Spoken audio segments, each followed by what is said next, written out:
So Caitlin Clark has had a ridiculous rookie year that is just getting better. Like, it's getting better and better and better. And I'm going to talk about that in this video right here. But I gotta just say, like, I cannot believe this record she broke. That's all I'm going to say. And if you guys think Caitlin Clark should be Rookie of the Year, leave a like. And also, if you guys are new to the channel, subscribe. We're trying to hit 21.3k subscribers by the end of the day. If we could do that, that would be insane. But anyway, yeah. So, Caitlin Clark is ridiculous. She is absolutely ridiculous on offense. I think it's very, very difficult right now. Because a lot of people are going to be like, oh, but 5 games ago, you said it was neck and neck and that Angel Reese was Rookie of the Year. And it's like, well, a lot changes in 5 games. 5 games is the equivalent of 10 games in the NBA. Like, 5 games is 12% of the season. So, yes, 5 games ago it was close. But again, I'm not even going to say 5 games. Angel Reese played her worst 5-game stretch because she was unbelievably good in the first of those 5 games. She's played her worst 4-game stretch. And Caitlin Clark has played a historically great 5-game stretch. Lads, Caitlin Clark has scored or assisted on 232 points in her last 5 games. I repeat, she has scored or assisted on 232 points in her last 5 games. How? Like, how? Like, that is literally, like, that's unheard of. That is unheard of. That's nearly 50 points a game. And in those 5 games, it was the Mercury game, the Aces game, the Fever game, or sorry, not the Fever game, the Liberty game, the Mystics, and the Mercury. And look, that Aces game wasn't anything spectacular. There is a chance that, again, the Aces game, what did she have? Was it 15-7, if I'm not mistaken? She had... What did she have? She had in that game 13 and 11. Oh, in fairness, she did have 13 and 11. I'm wrong with that. So, like, in her last 5 games, her assists have been, what? 13 against the Mercury, 11, 13, 13, 13. Like, what? What is going on? Like, they are stupid numbers. They're absolutely stupid numbers. The franchise record is 13 assists for the Fever. She has tied it 3 times in the last 3 games. She has 3 straight games of 13 assists. She has tied her own record 3 games in a row. Sorry, no, has she tied it 3 games in a row? Or is it 3 out of 5? No, she's tied it 3 games in a row. She is literally averaging 13 assists a game over her last 3 games. She has scored or assisted on 232 points.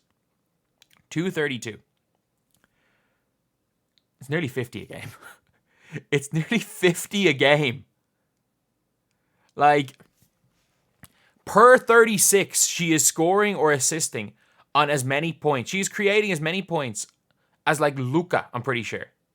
I'm pretty sure that per 36, because again, she's playing probably 38 minutes a game. I'm pretty sure she's doing it at a rate that almost Luka does. And again, Luka is just, obviously Luka's better. And he's got better players around him.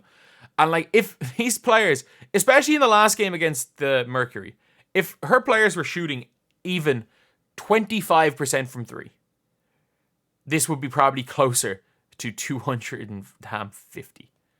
It's near 50 a game. Like, this is the craziest record. Forget the streak, by the way. This is the greatest 5. This might be the greatest 5-game spell a rookie's ever played. And you might be saying, oh, but like they're losing games. Man, they beat the Mercury, a fully healthy Mercury. And look, the fully healthy Mercury have beaten almost everyone once this year. They've ran everyone close. The fully healthy Mercury are the darkest of dark horses title contender. But they are in the 6 teams that have a legitimate chance to mess about and go on a run and win it all. They lost to the Aces, where they were in the game going into the 4th. They just collapsed in the 4th. It happens. It's a young team. They beat the Liberty, and then they lost to the Mystics, who I will always give credit to the Mystics. And even when the Mystics have been beaten teams and they've been losing teams, the Mystics are the best team with that bad a record. They started off 0-12. But like the Mystics, genuinely, since then, they're 500. So, like, they're not that bad. They're not that bad. They just had a horrendously awful run to start the year. But the Mystics, I think the Sky if the Sky aren't to make the playoffs, their biggest challenger is probably going to be the Mystics. But at the same time, Caitlin Clark is creating points at a rate that's never been seen before. Like, she is creating points in this league as a rookie at a rate no one, like, you can't, there's no precedent for it. This is like NBA stuff. The way Caitlin Clark creates points for her team via scoring, assists, and again, hockey assists as well. If you watch these games, half the time when Caitlin Clark isn't assisting, it's a hockey assist. The way she creates everything, you're watching and you're like, okay, this is the new. Like, we talk about the old guard in the WNBA, and by the way, some of these players out of in the mold of the old guard are unbelievable. Like Aja, look, unbelievable. Aja Wilson is unbelievable. Breanna Stewart's unbelievable. Taurasi is great. Alyssa Thomas is great. So many of these players are great, but there's a stylistic difference. It's not like an ability difference. It is a stylistic difference. And it's like, Caitlin Clark, the way she plays the game is just so different to the way anybody else. Just her sharpness, how quick she is. And that's the thing. I'll say it about Angel Reese as well. I've said it about Angel Reese as far as getting for rebounds, what she does.